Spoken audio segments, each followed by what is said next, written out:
G'day folks, welcome to today's workout where we will be warming up together for a walk out in the sunshine or in the rain. As always, you are in charge of the workout, not me. I'm just here for tips and suggestions on how to stay grounded in the environment around you.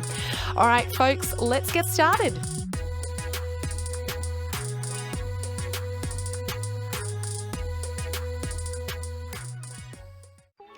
Okay folks, welcome to today's workout. We are doing a warm-up to get ready for our walk. So let's start by centering ourselves, have a bit of a wriggle, feel the earth or ground underneath you, and just take a couple deep breaths, relaxing those shoulders up, back and down. Feel the sunshine on your face or an air conditioner on your face, whatever it is. Just feel the world around you as you breathe out. Keep slowly breathing and look around you. Engage in the world around you. This is one of the beautiful things about movement and exercise. We can embrace our body and embrace the environment we're in. So if you'd like to stretch your arms and body up to the world, let's continue on. So we'll start with a bit of a march. As you're marching, it's very gentle, just starting to introduce some blood flow. Continue looking around you. See what you can see. All right, standing on one foot, let's warm up the ankles round one way and now round the other. Bit of practice for balance, a bit of practice for glute stabilization. But of course, that really important ankle mobility and warm up as we get ready to walk. All right, you can move to your side if you like. I've just shown you a side view just because it's easier, and let's do some heel taps. So tap the ground in front of you with your heel, bring your toes towards your nose and keep your knee nice and straight. So as a result, you should feel a little bit of a stretch in your calf.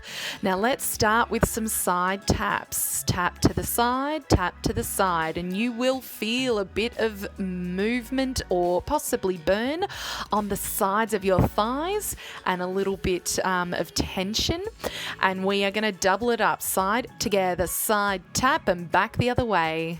Tap, side together, side tap. Use your arms if you like. Get a little bit dorky. There's no reason why this has to be just about the feet. We're getting the hips nice and warm, the glutes nice and warm. We're paying attention to our feet, making sure they're nice and calm, they're nice and chill. We're not doing anything extraneous. And let's just keep going.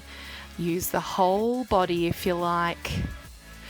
You can use your arms as we side together, side tap, side together, side tap.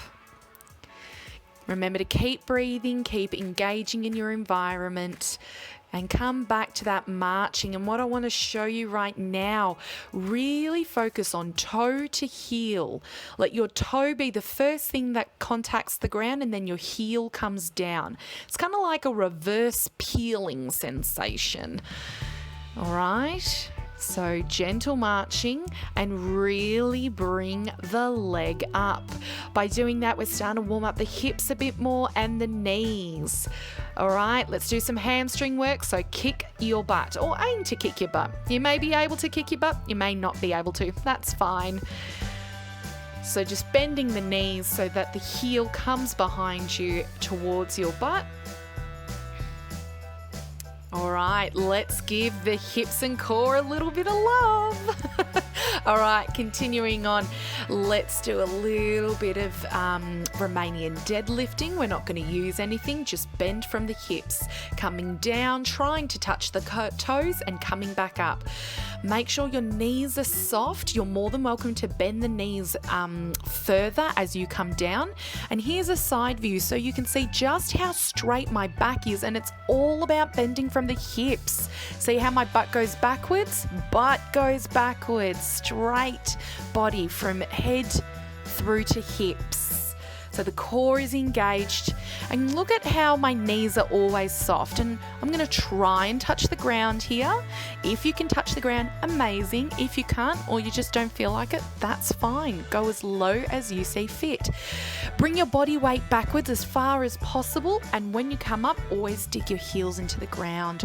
All right, let's keep warming up, and let's move a little bit higher into more hip work. So let's come down into some squats, nice and low or nice and shallow. They're both fine, whatever floats your boat.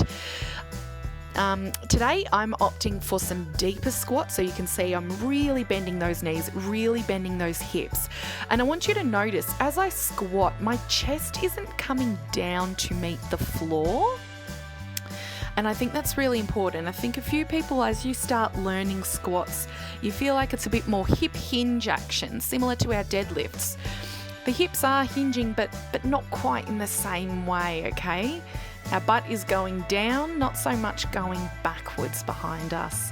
All right, isolate everything from your hips down and give the spine a little bit of the twist, okay? Nothing too extreme, and you know the drill. If you know that twisting in your spine is not good for you for whatever reason, don't do it. Let's stop isolating so much and allow the twist to come further. You can see I'm picking my heels up off the ground and twisting my whole body, turning my entire body, and I can't help but do a nice little point on the ground. You can't take the dancer out of the girl, hey? All right, one of my favorite movements, big hip circles, hands on hips. Plant those feet nice and wide and bring that pelvis back behind you, to the side, to the front, to the side and back again. Go as slow or as fast as you like, but I do recommend, because we're warming up, go slow. Take up space, my friend. If you're in a larger body, I really want you to own the space. I want you to remember that this is your time to be how you want to be. You don't have to conform into a smaller space. All right, feet nice and wide. Let's get ready to do some side lunges.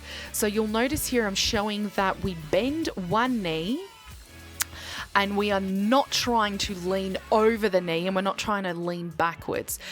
We start with a nice wide hip stance, and you're going to shift your entire body weight to the side and bend the knee on the side that you're shifting to.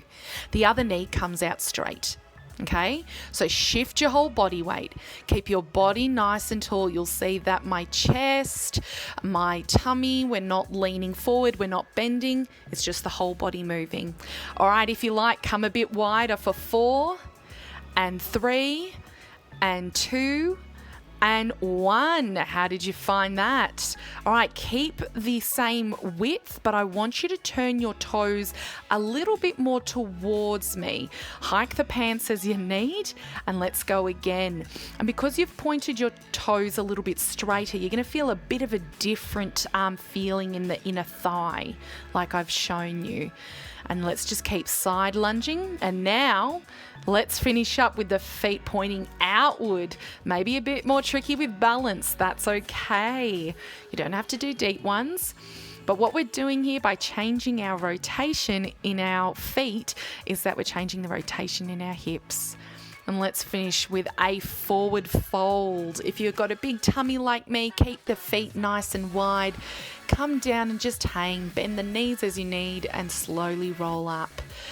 And we are finishing, folks, with a little boogie. I had no music here when I recorded, but it didn't matter. I just felt so good with the sunshine. So let's just dance or move in whatever way we feel like. If you want to copy me, let's do a couple kicks, little shimmy, little twist and turn. Whatever feels good for you, my friend. Thank you so much for coming. I hope you've enjoyed this warm-up. Let's go for our walk.